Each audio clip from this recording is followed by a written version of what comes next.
गांव में रामलाल का बड़ा नाम था। रामलाल की छवि एक सीधे साधे मस्ता मौला आदमी की थी।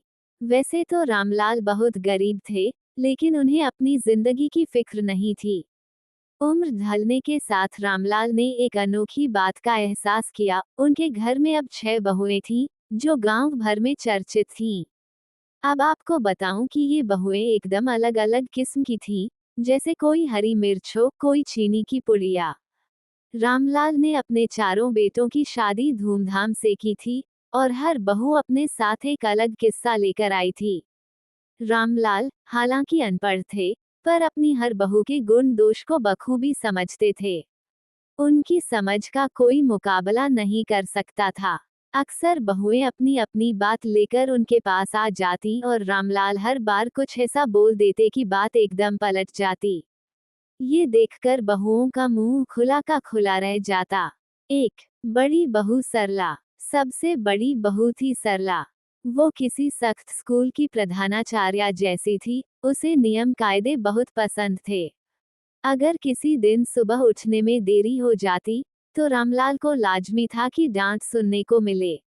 एक दिन सरला का मूड कुछ ठीक नहीं था, तो वो सीधा रामलाल के पास आई और बोली, बाबूजी, ये क्या? घर में कोई काम का टाइम नहीं है। सब आलसी बनते जा रहे हैं। रामलाल ने मुस्कुरा कर कहा, सरला बहू, तू सही कह रही है। अब कल से मैं भी सुबह 4 बजे उठ जाया करूंगा। बस तुम चाय बना कर देना। सरला चौंकी, आप सुबह 4 बजे क्यों उठेंगे? रामलाल हंसते हुए बोले, तू ही तो कह रही है सब जल्दी उठें। सोचा मैं भी तेरा हाथ बटाऊं। सरला को समझ आ गया कि रामलाल से उलझना ठीक नहीं। वो मुंह दबाकर चली गई। 2 दूसरी बहू कमला। दूसरी बहू कमला थोड़ी आलसी किस्म की थी, और उसे दिन में सोना बहुत पसंद था। उसे जब भी समय मिलता, वो झपकी मार लेती। एक दिन रामलाल ने देखा कि वो मुंह ढककर सोई पड़ी है। रामलाल ने जोर से खांसना शुरू कर दिया। कमला हड़बड़ाकर उठ गई, बाबूजी, सब ठीक है ना? रामलाल ने मुस्कुराते हुए कहा, हाँ बहू, मैं तो खांस खांस कर तुझे जगाने की कोशिश कर रहा था। सोचता हूँ, तेरे लिए एक अलार्म लगा दूं। कमला ने सर झुका लिया और खुद ही मुस्कुराने लगी। 3 तीसरी बहू ललिता। तीसरी बहू ललिता हमेशा नई चीजों के पीछे रहती। उसे फैशन का बड़ा शौक था और गांव की सबसे फैशनेबल बहू मानी जाती थी। एक दिन वो नए फैशनेबल कपड़े पहनकर रामलाल के पास आई और बोली, बाबूजी, देखिए ना, ये नया ड्रेस कैसा लग रहा है? रामलाल ने सिर हिलाते हुए कहा, अरे वाह, बहू, ये तो एकदम कुत्ते के गले में पट्टा जैसा लग रहा है। ललिता को सुनकर पहले झटका लगा, फिर वो खुद ही हंसने लगी। उसकी हंसी पर पूरे घर ने जोर से ठहाका लगाया। 4 चौथी बहू मीना। मीना सबसे ज्यादा चाय पीने वाली बहू थी। उसका बस चलता तो पूरे दिन बस चाय ही पीती। रामलाल को इससे बड़ी खीज होती थी। एक दिन वो चौका बर्तन का काम छोड़कर चाय की चुस्की ले रही थी। रामलाल ने पास आकर कहा, बहू, एक दिन तेरे लिए पूरे तालाब का पानी उबाल दूं, पीने में कोई कमी नहीं होगी।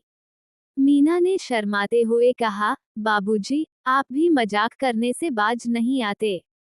5 पांचवी बहू सुशीला। सुशीला को पूजा पाठ का बड़ा शौक था। घर में हर जगह देवी देवताओं की तस्वीरें और मूर्तियां लगा रखी थीं। एक दिन रामलाल को ऐसा लगा जैसे वो मंदिर में बैठे हों। उन्होंने सोचा कि बहू को थोड़ा मजाक करके चौंकाएं। रामलाल ने कहा, बहू, तू तो देवी देवताओं की सेवा में ही लगी रहती है। सोचता हूँ, तुझे पंडित बना दूं। गांव के लोग तेरा दर्शन करने आएंगे। सुशीला ने एक झूठी मुस्कान दी और फिर चुपचाप वहां से खिसक गई। 6 सबसे छोटी बहू मंजू। मंजू सबसे छोटी थी और सबसे ज्यादा बातूनी भी। उसकी जुबान बिना रुके चलती रहती थी।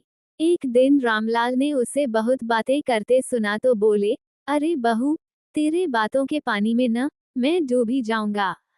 अच्छा हुआ तेरी शादी जल्दी हो गई, नहीं तो ये गांव का तालाब तेरी बातों से सूख जाता।